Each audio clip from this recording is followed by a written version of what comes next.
Hi there! Sa puntos na ito, sa oras na ito, nagmumuni-muni ako. Yung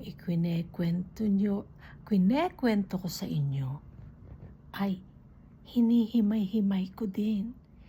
Feel na feel ko din. Feel na feel ko na parang yung time na nalulungkot ako. Gusto ko silang makausap.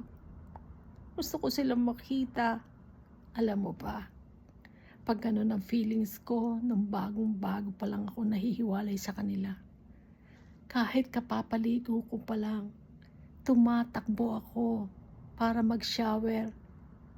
Hindi para mahimas-himasan ang init ng panahon, kundi pagbukas ng tubig, ng shower, sinasabay ko ang iyak ko.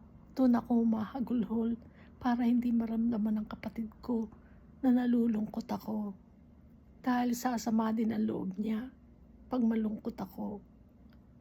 Ganon. Kanya-kanya tayong naranasan sa buhay. Pero huwag kang mag-alala. Nag-iiba yun. Nag-iiba ang panahon.